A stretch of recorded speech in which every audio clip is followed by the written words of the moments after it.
Hello friends, welcome to savage point. உங்கள் ஏஸ்கா. So actor Prabhas நடிச்சு கூடிய விரைவில் மீன்ஸ் நெக்ஸ்ட் இயர் தான் அந்த படம் ரிலீஸ் ஆக போகுது. அதுக்கு எதுக்கு ட்ரெய்லர் இப்போவே விட்டாங்க அப்படின்ட்டு தெரில. இருந்தாலும் சீக்கிரமாகவே ரிலீஸ் ஆக போகிற இந்த படத்தோட அஃபிஷியல் ட்ரெய்லர் இன்னைக்கு ரிலீஸ் ஆயிருக்கு. அந்த ட்ரெய்லரை பார்த்தீங்கன்னா என்ன காமிச்சிருக்காங்க, ஓவராலாக அந்த ட்ரெய்லரில் என்ன தான் இருக்குது அப்படின்றத பிரேக் டவுன்னு சொல்ல முடியாது, ஏன்னா பிரேக் டவுன் பண்ண ஒன்றும் இல்லை. பட் ஒரு சில விஷயங்கள் இதை வச்சு பேசுவோம். அதனால் இந்த வீடியோவை ஸ்கிப் பண்ணாமல் ஃபுல்லாக பாருங்கள். சரி வாங்க நம்ம வீடியோக்குள்ளே போகலாம்.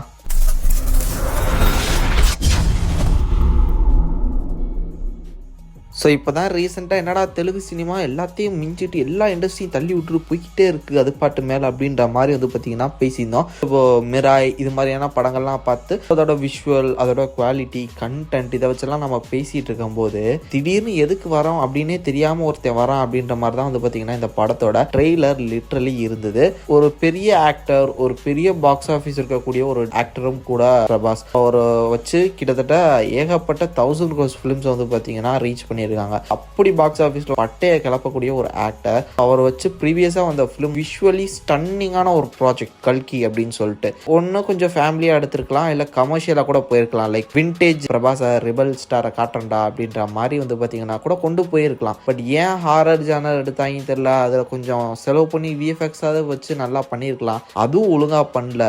ஒரு ஷாட்ல எல்லாம் சஞ்சய் தத் நிப்பாரு, அவருக்கு பின்னாடி கருமேகங்கள் சூழ்ந்து இருக்கிற மாதிரி காட்டுவாங்க. அதெல்லாம் அந்த பால்வீர்னு சொல்லிட்டு சுட்டி டிவில ஒரு சீரியல் போடுவான். அந்த சீரியல்ல வரக்கூடிய விஎஃப்எக்ஸ் அப்படியே எடுத்து போட்ட மாதிரி தான் இருந்தது. கிட்டத்தட்ட சீரியல் விஎஃப்எக்ஸ் லெவலுக்கு தான் பாத்தீங்கன்னா இந்த படத்தோட ட்ரெய்லர்ல காமிக்கப்பட்ட அந்த கோஸ்டோட விஎஃப்எக்ஸ் குவாலிட்டி எல்லாம் என்னால பார்க்க முடிஞ்சது. மற்றபடி இந்த படத்துல விஎஃப்எக்ஸ் அப்படின்னு சொல்லிட்டு அது சொல்ல முடியாது. அந்த காலத்து சீரியல்ல அந்த சுட்டி டிவிலாம் வரும்ல, கிட்ஸை கவர் பண்ணக்கூடிய சீரிஸ், ஸோ அதுல தான் பாத்தீங்கன்னா அப்படியே ஸ்கெலிட்டன் வச்ச பூதெல்லாம் அப்படியே வந்துட்டு போற மாதிரி சும்மா ஏதாவது ஒரு விஎஃப்எக்ஸ் எடுத்து போடுங்கடா அப்படின்ற மாதிரி போடுவாங்க. அது மாதிரி ஏதோ கடமைக்கு ஒரு சில இடங்களில் விஎஃப்எக்ஸ் பண்ண மாதிரி இருக்கே தவிர்த்து ப்ராப்பரா இந்த படத்துக்கு காசு செலவு பண்ணி விஎஃப்எக்ஸ் பண்ண மாதிரி சுத்தமா தெரியல.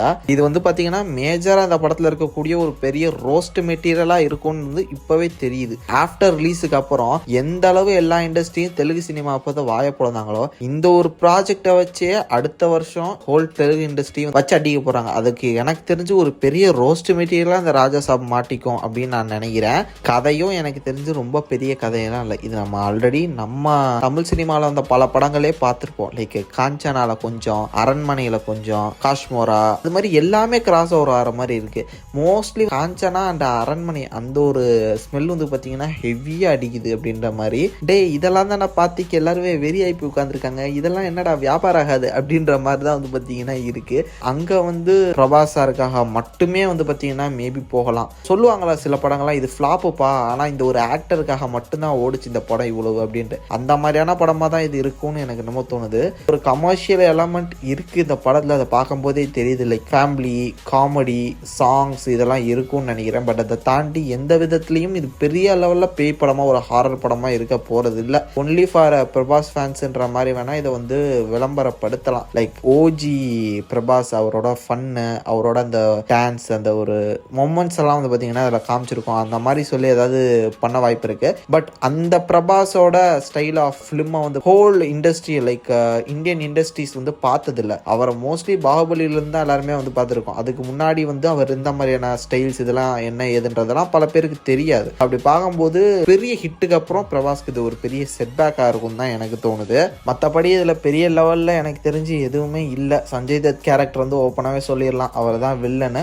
சைக்காட்டிஸ்டாகவும் இருக்கிற மாதிரி அவர் எக்ஸாசிஸ்ட்னு சொல்கிறாங்க. இது போக பார்த்தீங்கன்னா பிரபாஸோட ஒரு ஓல்டர் வெர்ஷன் காட்டுறாங்க. மேபி இது ஒரு மறுஜென்மம் மாதிரியான கான்செப்டாக இருக்கலாம். இவர் ஒரு மன்னர் மாதிரி மேபி காட்ட வாய்ப்பு இருக்குன்னு நான் நினைக்கிறேன். பிரபாஸ் பாத்தீங்கன்னா ஒரு ஹிப்னடைஸ் டாக்டர்கிட்ட கூட்டு போறாங்க. சைக்காலஜிக்கலி அவருக்கு ஏதோ ஒரு விஷயம் தேவைப்படுதுன்னு சொல்லிட்டு டாக்டர்கிட்ட மேபி கூட்டு போகலாம். அந்த இடத்துல அவரோட பாஸ்டே ட்ரிகர் பண்ணி அவரோட பாஸ்ட் என்னவா இருந்ததுன்றதை பார்க்க வைக்கலாம். மேபி அந்த ஒரு அரண்மனையோட ஹிஸ்டரி இது மாதிரியான விஷயங்கள் தெரிஞ்சுக்க. ஃபைனலி கிளைமேக்ஸ்ல அந்த ஒரு கேரக்டர் ராஜா சாப், அந்த மேபி அந்த கேரக்டர் பேர் தான் ராஜா சாப்னு நினைக்கிறேன். அந்த ஒரு ஆவியே பூந்து இந்த எல்லா ஆவியும் அடிச்சு தர மாதிரி காட்டி முடிக்க போறாங்க. அதுதான் நான் நினைக்கிறேன். பேய்க்கும் சண்டை, அதை மொத்தத்தில் எல்லாரும் உட்காந்து வேடிக்கை பார்க்க போகிறோம், அதுவும் பொங்கலில் அப்படின்னு நான் நினைக்கிறேன். கரெக்டாக வந்து ஜனநாயகன் டைமில் வருது. ஸோ ஜனநாயகன் வேர்சஸ் நிறைய படங்கள் போயிட்டுருக்கு. ஆல்ரெடி இங்கே பராசக்தி, கருப்பு வருமானு பார்த்தா அது ஏப்ரல் போயிடுச்சு. இப்போ அந்த ஸ்லாட்டில் வந்து பார்த்தீங்கன்னா ராஜா சாப் வந்துருச்சு. மோஸ்ட்லி ஸ்க்ரீன்ஸ் கம்மியாக தான் கொடுப்பாங்க, இருந்தாலும் தெலுங்குல மேபி ஃபைட் அதிகமாக இருக்கலாம். ஏன்னா தெலுங்குலையுமே விஜய் சாருக்கு வந்து ஃபேன்ஸ் அதிகம். ஸோ அதனால் அந்த டைமில் வந்து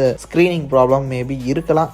ஓவராலாக ட்ரெய்லர் என்ன கேட்டிங்கன்னா பெருசாக இந்த லெவலையும் சொல்கிறதுக்கு இல்லை, ஜஸ்ட் ஓகே ட்ரெய்லர். மேபி இந்த ட்ரெய்லர் கூட இப்போ ரிலீஸ் பண்ணிக்க தேவையில்லையோ அப்படின்னு தான் எனக்கு தோணுச்சு. ஏன்னா இன்னும் டைம் இருக்குது, விஎஃப்எக்ஸ்லாம் இன்னும் கொஞ்சம் நல்லா மெருகேற்றிட்டு கூட வந்து பார்த்தீங்கன்னா அவங்க ரிலீஸ் பண்ணியிருக்கலாம். ஏதோ அவசரமாக அனுப்பணும்னு அமிச்ச மாதிரி வந்து பார்த்தீங்கன்னா ஒரு அவுட்புட்டை கொடுத்துருக்காங்க.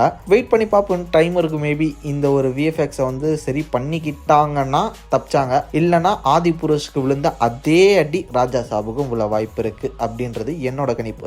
ஸோ நீங்கள் என்ன நினைக்கிறீங்க? மறக்காம உங்களோட தாட்ஸ் அண்ட் வியூஸை கமெண்ட் செக்ஷனில் மென்ஷன் பண்ணுங்க, நான் பார்த்து தெரிஞ்சுக்கிறேன். சரி ஃப்ரெண்ட்ஸ், இதே மாதிரி தொடர்ந்து நிறைய இன்ட்ரெஸ்டிங்கான வீடியோஸ் பார்க்கறதுக்கு மறக்காம நம்ம சாவிச் மை சேனலை சப்ஸ்கிரைப் பண்ணி அந்த பெல் ஐகானை ப்ரெஸ் பண்ணிக்கங்க. அடுத்த ஒரு இன்ட்ரெஸ்டிங்கான வீடியோலாம் நாளைக்கு மீட் பண்ணுறேன். அதோடையும் tata bye bye, take care from A Square.